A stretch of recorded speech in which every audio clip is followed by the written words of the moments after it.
सर्वप्रथम गणतंत्र दिवस के 75वें वर्षगांठ पर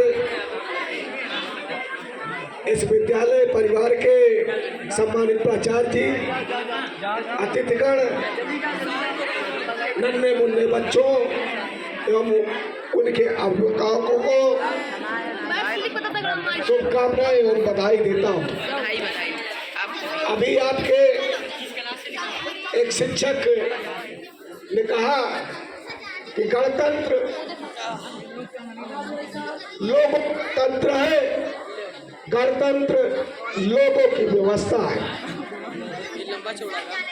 और उसके लिए संविधान गणतंत्र की सबसे पवित्र पुस्तक है, जिसमें वैज्ञानिक चिंतन की बात कही गई, जिसमें समाजवाद की बात कही गई, जिसमें गैर बराबरी को जल्दी समाप्त करने की बात कही गई, जिसमें धर्मनिरपेक्षता की बात कही गई, जिसमें पक्षियों के, जिसमें वृक्षों के, जिसमें नदियों के संरक्षण की बात कही गई, जिसमें जो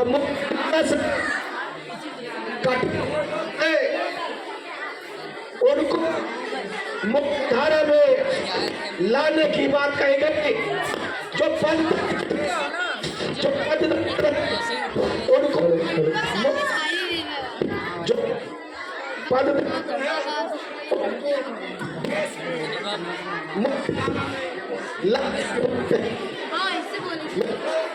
आज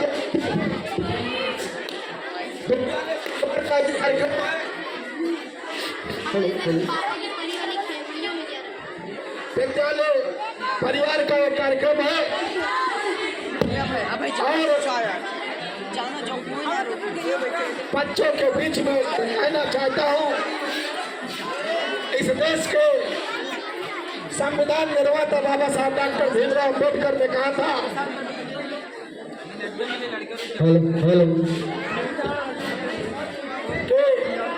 बाबा साहब अम्बेडकर ने कहा था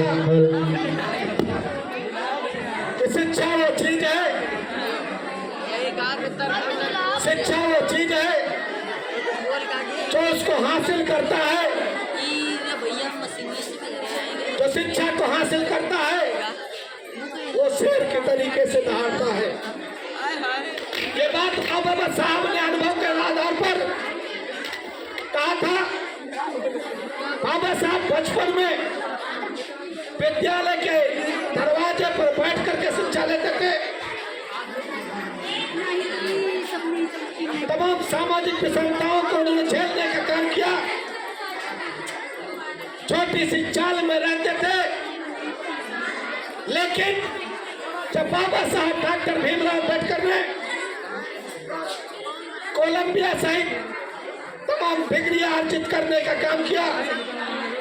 32 डिग्रियां अर्जित करने के साथ 14 भाषाओं का जानने का काम किया,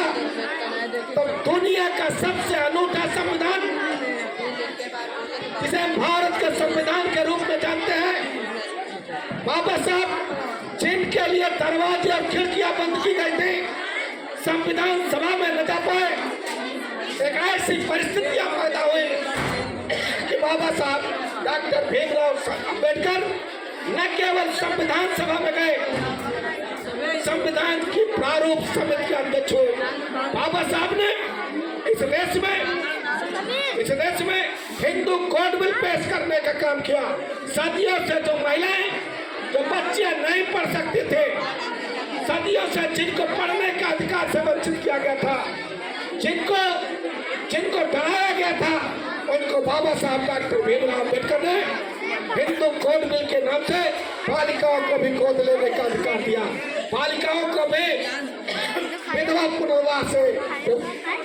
पुनर्विवाह से लेकर के, और इस देश में समता के अधिकार के तहत जिस पद पर कोई पुरुष रह सकता है, उस पद पर भी बेटियां भी जा सकती है। मैं आज के अवसर पर मैं केवल इतना कहना चाहता हूँ कि गणतंत्र को हम मजबूत करने का काम करें, हम इस देश में सबका सम्मान करने का काम करें, भाईचारा पैदा करने का काम करें और इस देश में कानून का राज स्थापित करने का काम करें। ऐसी बातें कहते हुए पुनः गणतंत्र दिवस पर आपको हार्दिक शुभकामनाएं और बधाई देते हुए अपनी बात समाप्त करता हूँ। जय जय संविधान, जय भारत, जय भारत। धन्यवाद सर, आपने बहुत